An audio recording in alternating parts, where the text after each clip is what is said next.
Welcome to part 2 of this week's podcast. There's a great talk in the April 2003 General Conference by David E. Sorensen. He was in the presidency of the 70s at the time.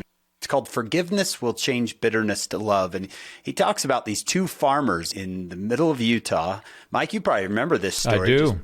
Chet and Walt, who got in a disagreement over water rights, and it ended up becoming actually a murder case. And the just two neighbors with fighting and murder, and the children and grandchildren are involved later, that they still hate each other. Then Elder Sorensen goes through the story of Joseph, where he says, you can change this bitterness to love. And this is what he says. That is not to say that forgiveness is easy. When someone has hurt us, or those we care about, that pain can almost be overwhelming.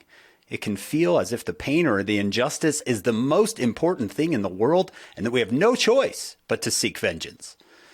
But Christ, the Prince of Peace, teaches us a better way. It can be very difficult to forgive someone the harm they've done to us, but when we do, we open ourselves up to a better future. No longer does someone else's wrongdoing control our course. When we forgive others, it frees us to choose how we will live our own lives. Forgiveness means that the problems of the past no longer dictate our destinies, and we can focus on the future with God's love in our hearts. So I'll just encourage everyone to go read this talk, or go listen to it from David Sorensen. It's a beautiful one, because Joseph could focus on the 22 years he did not have father in his life, but he chooses not to. The next principle that I think is really important, we got one more weeping. Joseph's going to weep one more time.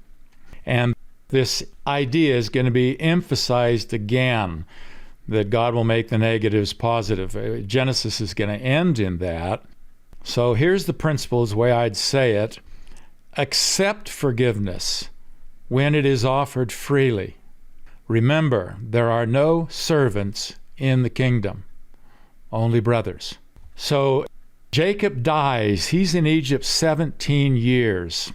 Genesis 50. So if it was, let's say, year 22 when he comes down from the selling, okay, if Joseph was sold, 22 years later, the family comes down 17 years later. So we are at 39 years now after the injury was done to Joseph, and Jacob dies.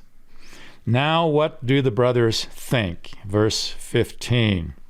When Joseph's brethren saw that their father was dead, they said, Joseph will peradventure hate us, and will certainly requite us all the evil which we did unto him. That's the expectation of a lot of people, the vengeance attitude. They sent a messenger unto Joseph, saying, Thy father did command before he died, saying, So shall ye say unto Joseph, Forgive, I pray thee now, the trespass of thy brethren and their sin, for they did unto thee evil. And now we pray thee, forgive the trespass of the servants of the God of thy father. And Joseph wept when they spake unto him. They haven't accepted. I wonder how often God weeps when we don't really believe he forgives us.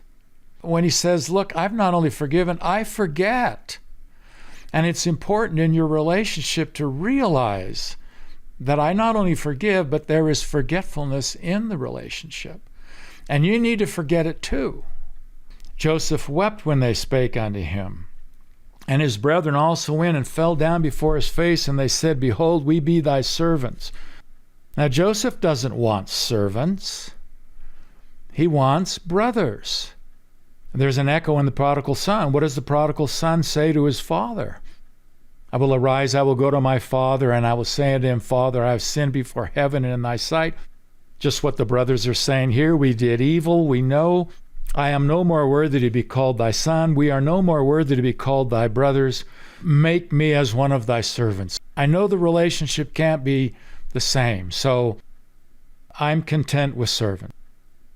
And the prodigal son was given to answer the question, when we return, when we come near, do we come near as servants? Do we return as servants in the kingdom? or do we turn as brothers and sons? And Joseph said unto them, Fear not, for am I in the place of God? As for you, you thought evil against me. I'll admit that. But God meant it unto good to bring to pass as it is this day to save much people alive. We're back at that theme. God will make all negatives positive. Now therefore fear ye not, I will nourish you and your little ones. And he comforted them and spake kindly unto them. Sometimes when you're the sinned against, when you're on the hurting end of a problem, and the other person truly is wrestling with their own guilt and their own shame and their own part of that, they need to be reassured often again and again. They're forgiven. It's forgotten. There's no hardness in the heart. And you can come near. I want you near. I don't want you trailing clouds of guilt, and shame, and I don't want to trail clouds of just a little bit of still resentment and anger. We're going to forget, both of us. We're going to find the forgetfulness in the forgiveness. So when forgiveness is offered freely, accept it. And remember, there are no servants in the kingdom. There are only sons, there are only brothers. And that's a wonderful place. That's the last great truth, emphasis of the book of Genesis, the book of family. Yeah. That verse 17, because I'm thinking too that Jacob has to forgive the sons for what they did to Joseph. He does. Here he's saying, Joseph, forgive your brothers. And gosh, Jacob must have had to, you did what? You did what for these 22 years? I haven't had my son around me because for 20, you sold him and told me that he was killed and he's alive? Wow. Now, there's great irony when they've sold Joseph. They come back to Jacob and he's weeping.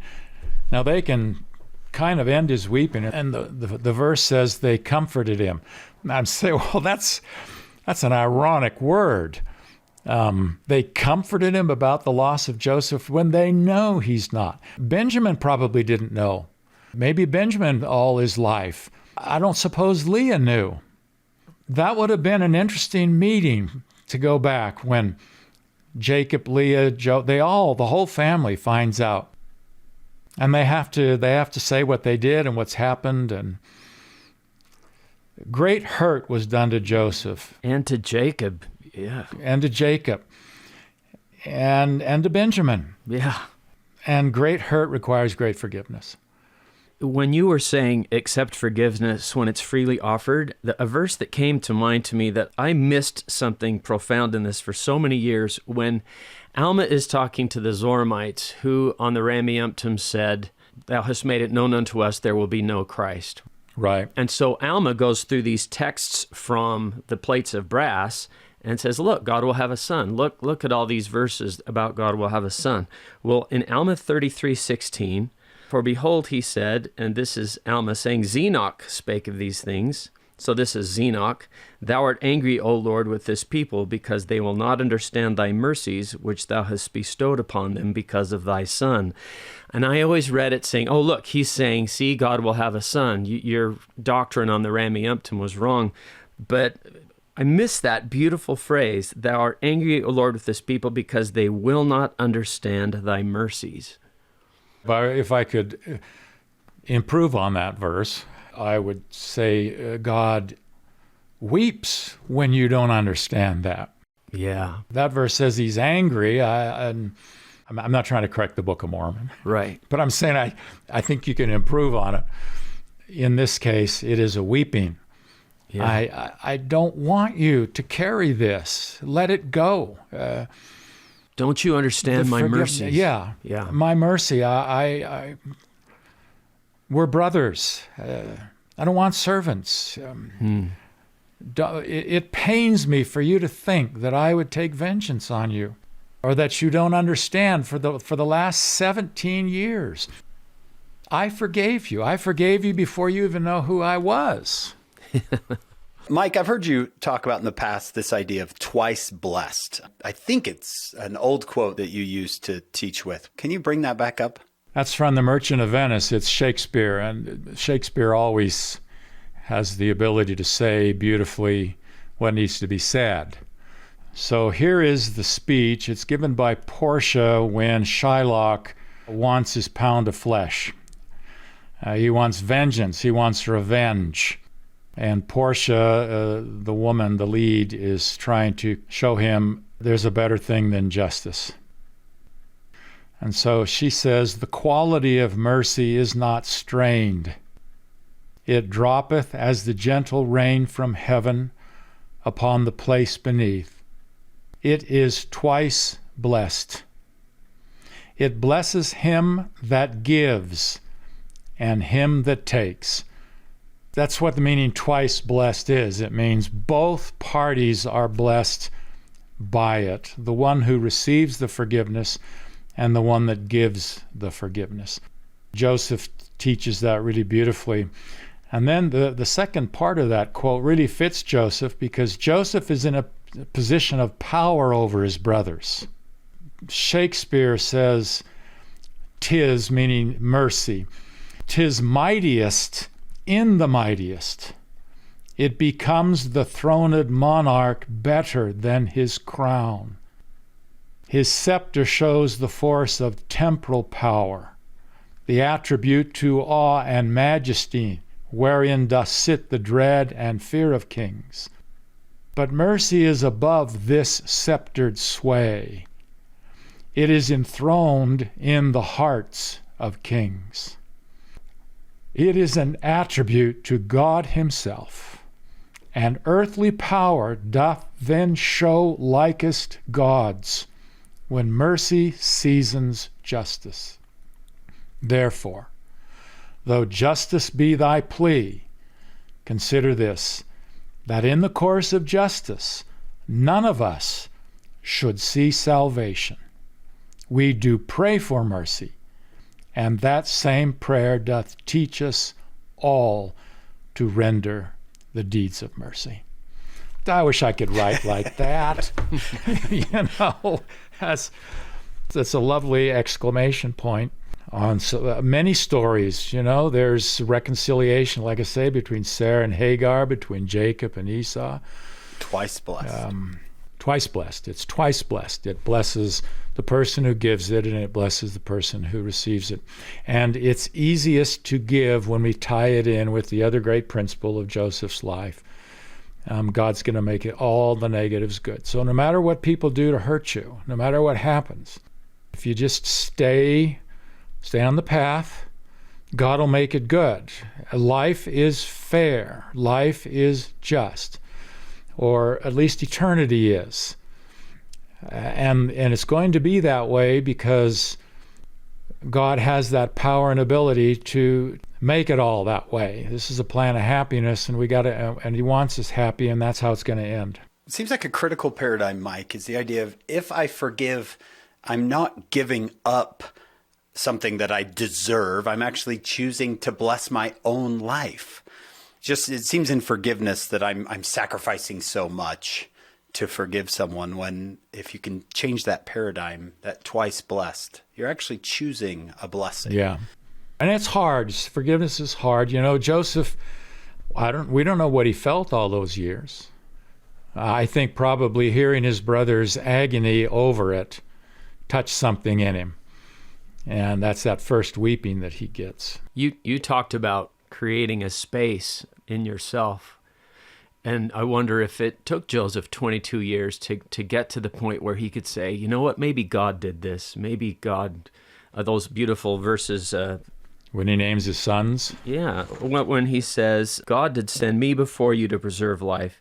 God sent me before you. It was not you that sent me hither, but God. Maybe it took him a while to get to that place and say, maybe this is how I can make sense of all of this, or this is the design of God all along. And I wonder if it took time. Yeah, and I assume it did. It would have been nice to have interviewed Joseph at year 10. How's it going? How you feeling? How you feeling about things?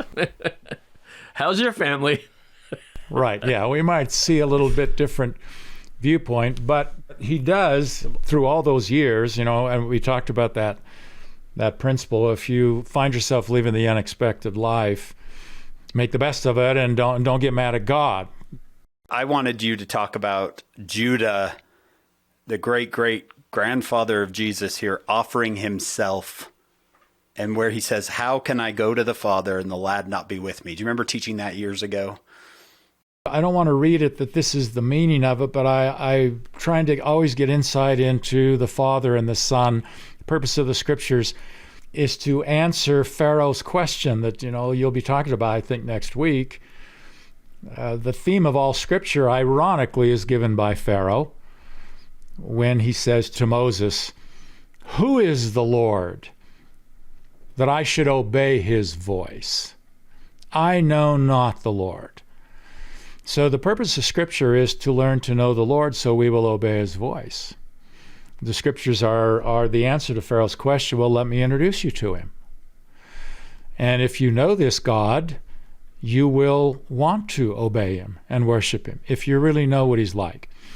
So the story of Judah pleading for his father and his brother, sometimes I like to think of Jesus standing before his father, pleading for all of us, saying, I will abide instead. Take me instead. Take me instead. And let Michael go up with his brethren. Let Michael go. I like the up, Let Michael go up and be with his father. So in a sense, Judah, in pleading for him, like I say, I'm not saying this is messianic in any way. I don't think it is messianic. It is a brother pleading for his father who loves this child. He's a brother pleading for his brother. And in his mind, he doesn't know Joseph put the silver cup in there. He doesn't say, "Oh, the little kleptomaniac, let him stay."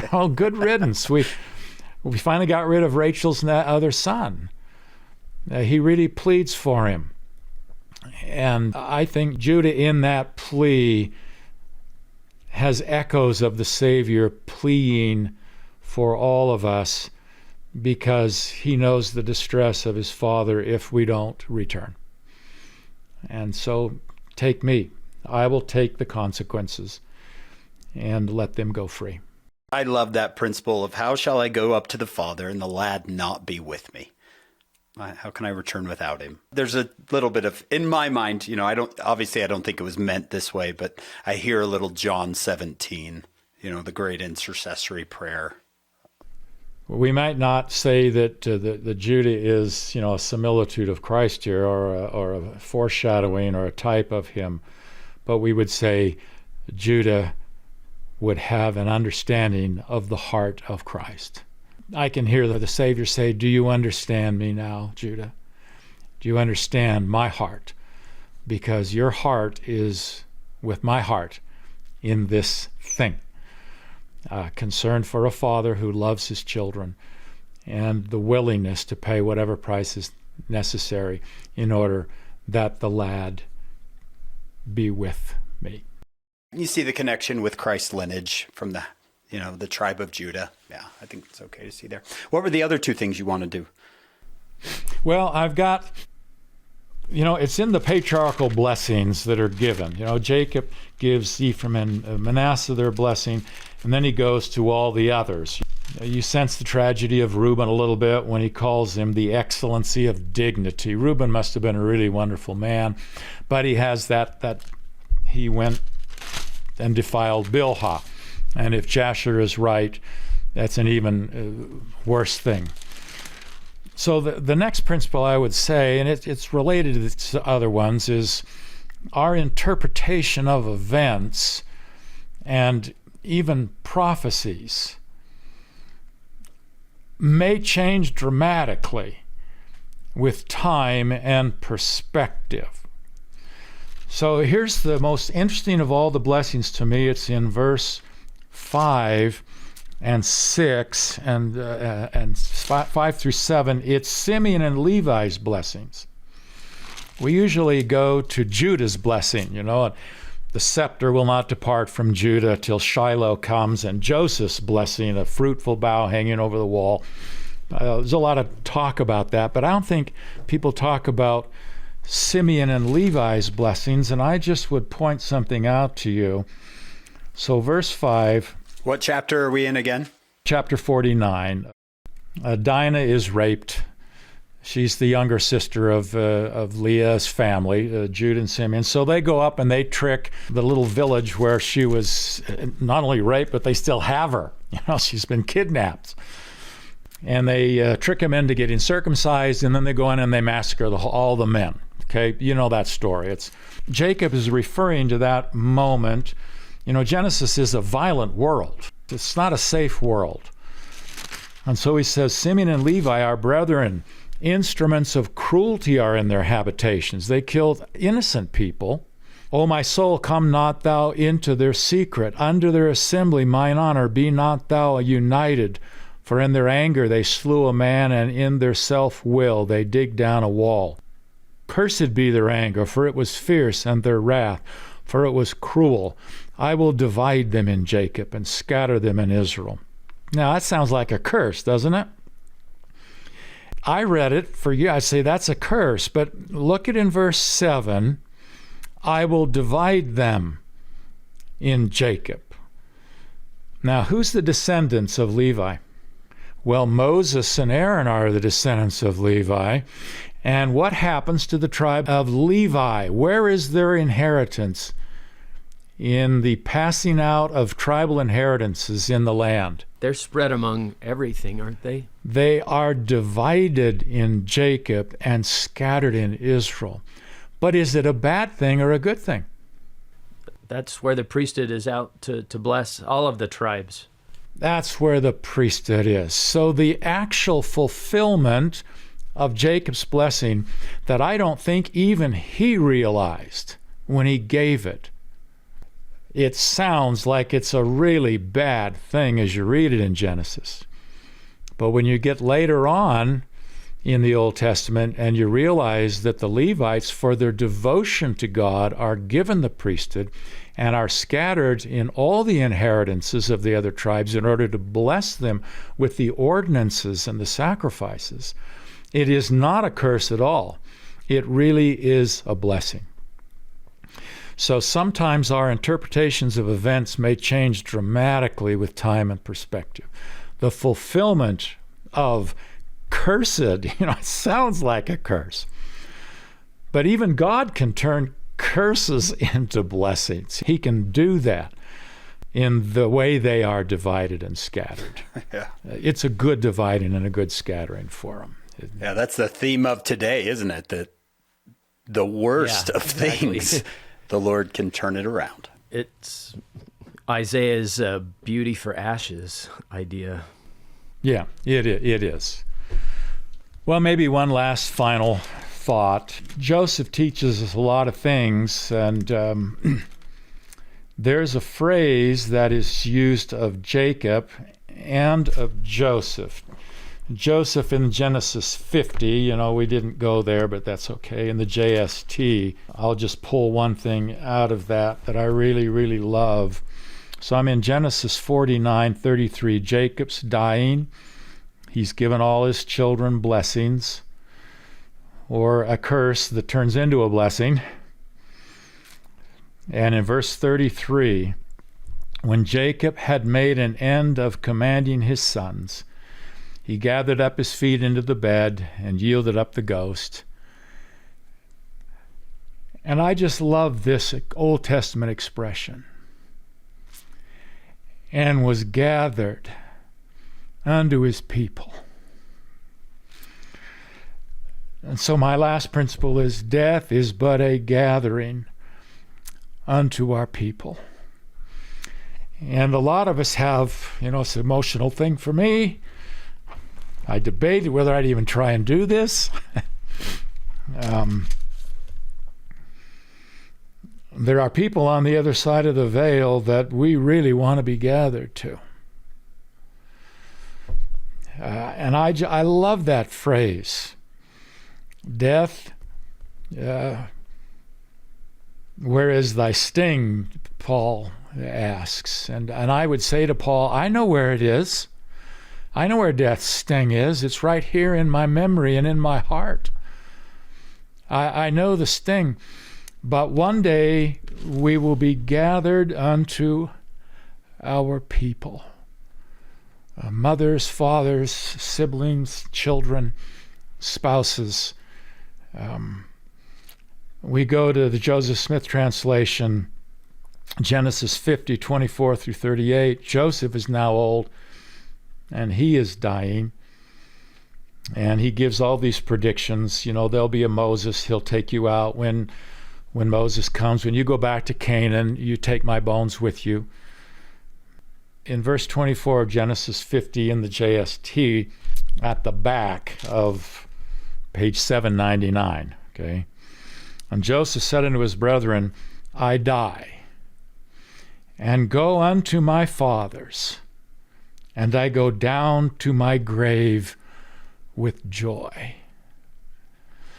It's just a beautiful thing. It's a beautiful thing because of the reunions.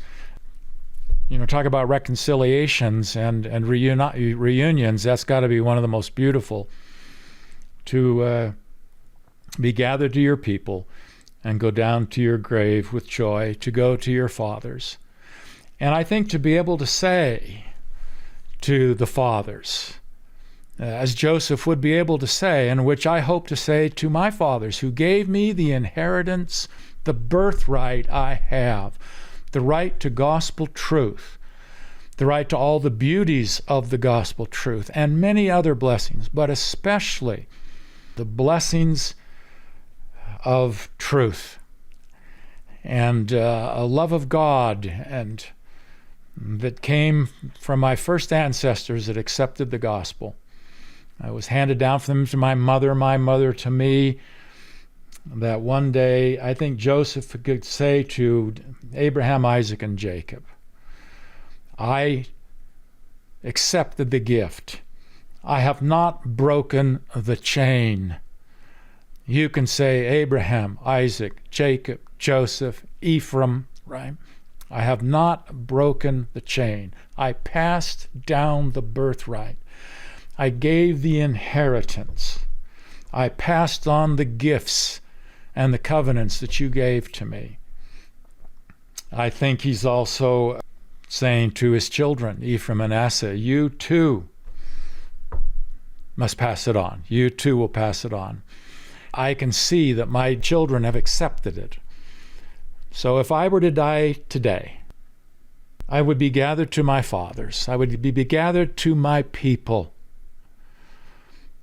And I would go down to my grave with joy and be able to say to them, I passed on the gifts. My children believe, they're faithful. I know a lot of people try, and sometimes the children don't accept the gifts. And eventually Ephraim is going to be a mess in the Old Testament, the descendants of Ephraim and Manasseh. But at least Joseph has, as Paul fought a good fight, finished the course, kept the faith. And so he goes down with joy. And that's what we all want to say when we're gathered to our people. I kept the faith.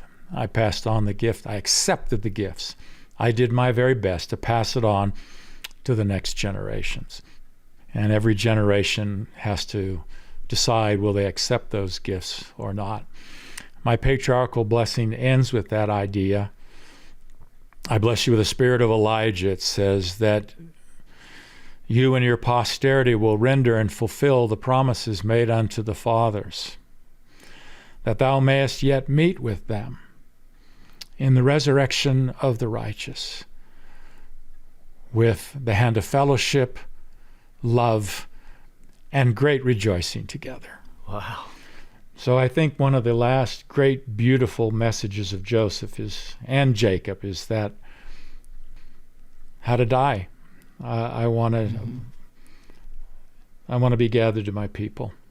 One person in particular, Yeah. We started out talking about how these are stories of families, of husbands, of wife relationships, of parent-childs, of siblings. And isn't it wonderful that even though those relationships are so rocky in these chapters, that this is what he's excited about, is to be gathered unto his people in Jacob's case. And then for Joseph, where do you ever see that phrase? I go down to my grave with joy. Right. Isn't that something? And that's in the JST. I'm grateful he gave us that little... Yeah. To me, that's the most important addition of the JST. You know, we go to some of the other things, the prophecies of the coming of Joseph Smith, but the one that I love most is that phrase, I go down to my grave with joy.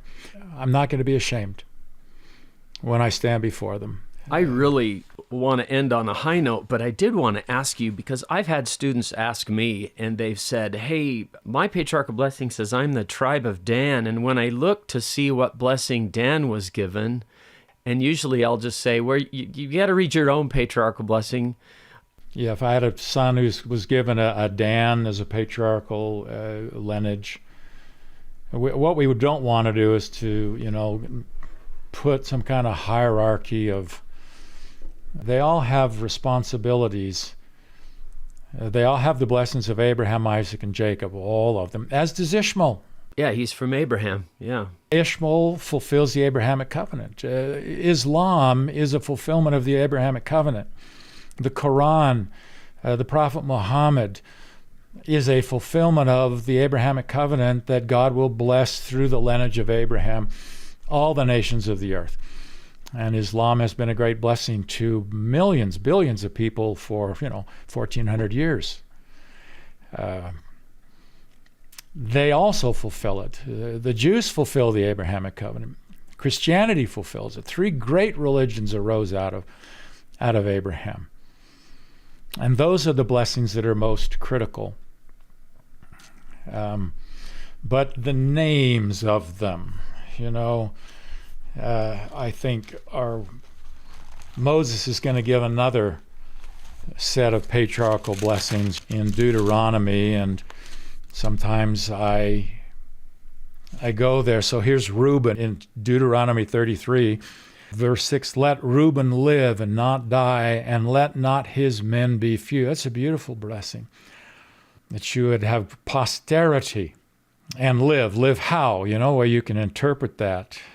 Verse 7, Judah, hear, Lord, the voice of Judah. Bring him unto his people. Let his hands be sufficient for him. Be thou a help to him from his enemies. Levi, who gets the curse, right? But in chapter 33 of Deuteronomy, verse 10, the Levites, they shall teach Jacob thy judgments, and Israel thy law. They shall put incense, offer the sacrifices. Benjamin, the beloved of the Lord, shall dwell in safety by him, and the Lord shall cover him all the day long. That's a beautiful blessing to apply to somebody from Benjamin. Verse 18, Zebulun, he said, rejoice, Zebulun, in thy going out, and Issachar in thy tents. They shall call the people unto the mountain. Zebulun and Issachar would say, well, you are to rejoice and invite people to the mountain of the Lord. There they shall offer sacrifices of righteousness, for they shall suck of the abundance of the seas and of treasures hid in the sands. And of Gad, blessed be he that enlargeth Gad. He dwelleth as a lion, and humbles, teareth the arm with the crown of the head, You get them all, and you'll find positive things. To Gad, still in verse 21, with the heads of the people. He came with the heads of the people. He executed the justice of the Lord and his judgments with Israel. Deuteronomy 33 is a great text to put side by side with those patriarchal blessings in Genesis 49, because that helps a lot. And that's Moses giving each of the tribes a blessing.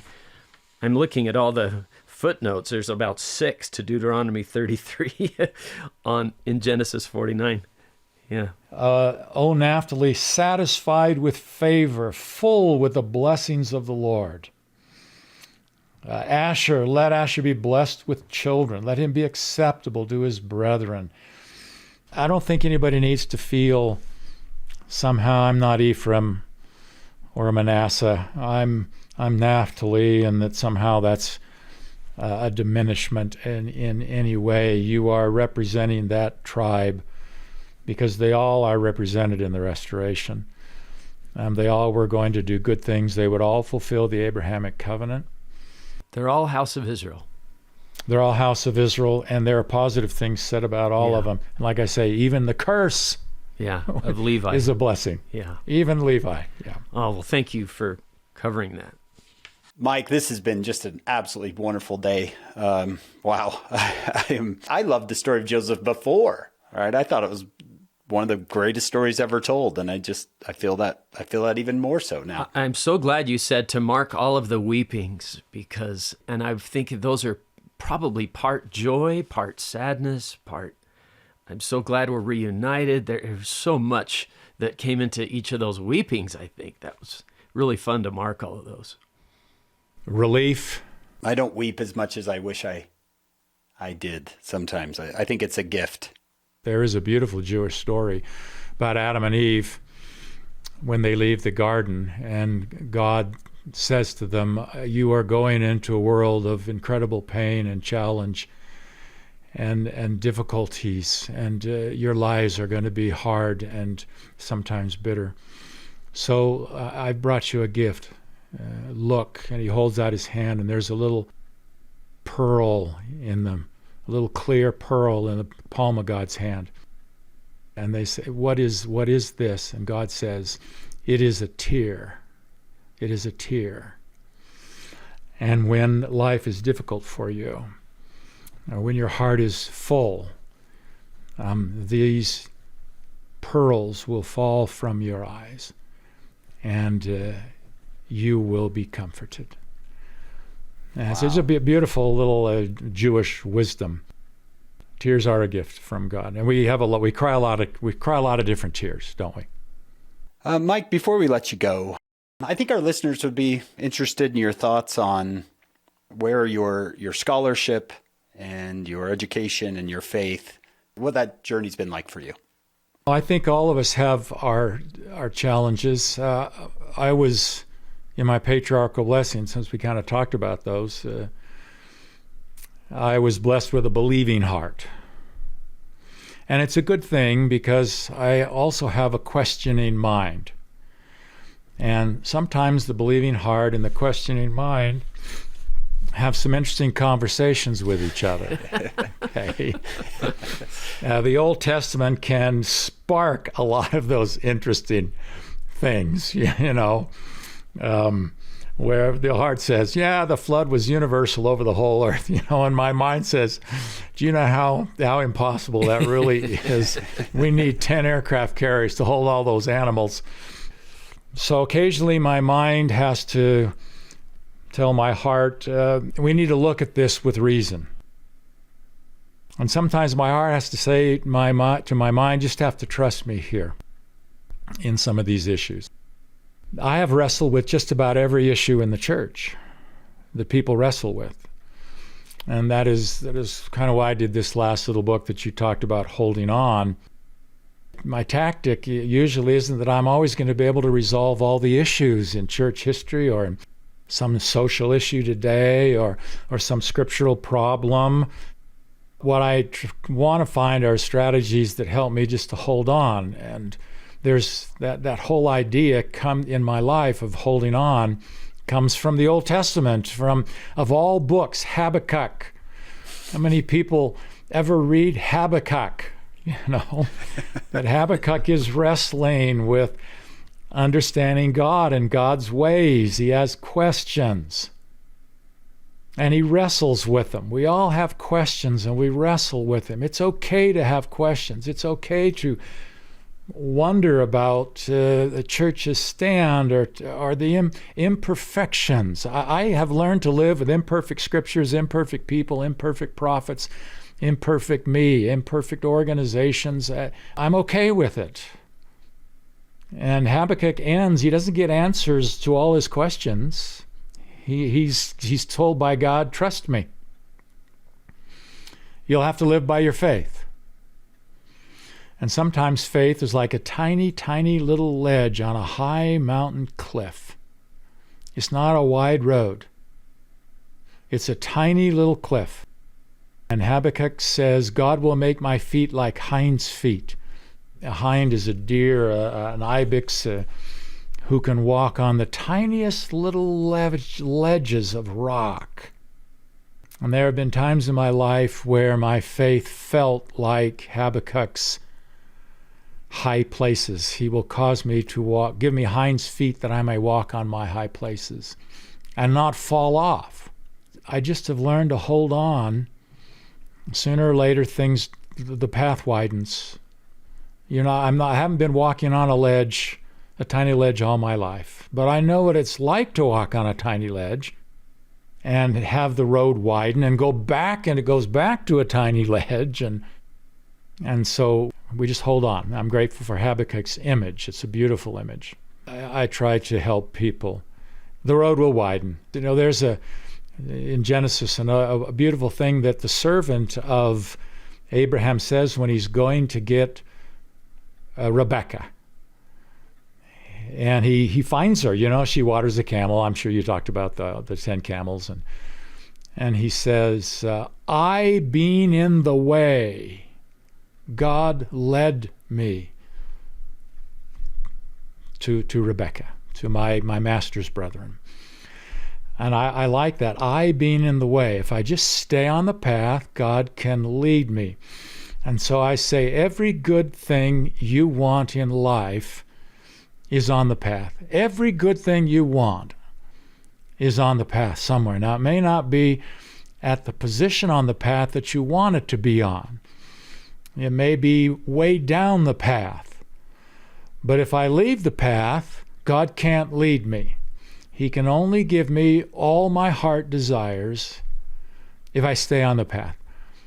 I really love that phrase, I being in the way God led me. And so we want to stay on the path. And when the path narrows and it doesn't seem like I can progress or move anywhere, well, maybe I won't progress for a while. But I just hold on. I just take those hind's feet God gave me, and I just hold on. And we've all seen images of mountain goats and ibex, and every time I go to Israel, to the Judean wilderness, I am hoping to show the people the ibex on the narrow ledges of the cliffs, so they have a good visual of Habakkuk, and they have a good visual for their lives of what they need to do.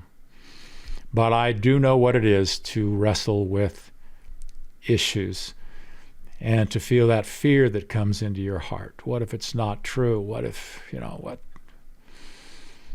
I don't like this position. To be angry even, angry at God, angry at the church, all those things. I know very deeply by personal experience. But I have the believing heart, so. Yeah. So you stay on the path. But I love that. Every good thing you want in life is on the path. And maybe President Nelson would say on the covenant path, right? Yeah.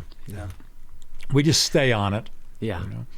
The good things are there eventually. And, in Islam, you build your own path. In Christianity, it's the narrow path you want to be on. In Islam, it's the broad path you want to be on because you build it. And the path into heaven lies over a chasm, kind of like Indiana Jones, And you build it by your good deeds. And so the more good deeds you do, the more good thoughts, the better your life is lived, the broader the path that walks you into heaven. So in Christianity, I want to stay on the narrow path. Interesting. But in Islam, Allah is saying the path into heaven is one you will build yourself. And every good deed makes it wider and wider. Interesting. How beautiful. Yeah, I love a lot about Islam. Ishmael gave us good things. He also, like I say, fulfilled the Abrahamic covenant. Islam is a fulfillment of the Abrahamic covenant. Wow, John, Bytheway, what a day. Wonderful. What a day. We love having Mike here because you just know we don't need to gush. Well, We're grateful thank you. for you, Mike. Yeah, We thank love you. having you here. Thank you for letting me come. It's always nice to feel useful. When Yeah. you're 72, you need to feel useful. You're not as useful as you used to be unless you're President Nelson. Yeah. He'd say you're just a kid, wouldn't he? Yeah. Yeah, he would. Imagine He would. that. Just yeah. getting started.